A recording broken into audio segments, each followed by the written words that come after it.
Kapag ako ang nanalo sa eleksyon, kukurakutin ko ang pera ng bayan at ibabayad ko sa mga utang ko.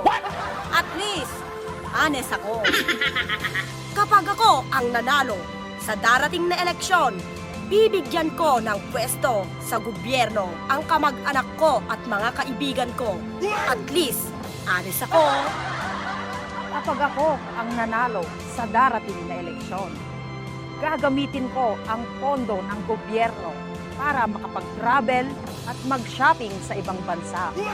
Dahil makapal ang mukha ko, pero at least, honest ako. Kapag akong nanalo sa darating na eleksyon, hindi ko tutuparin ang lahat ng pangako kong ibababa lahat ng bilihin at itataas ang sweldo.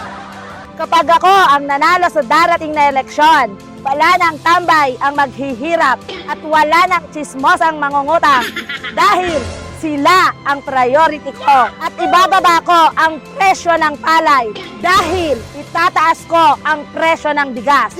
At least, honest ako.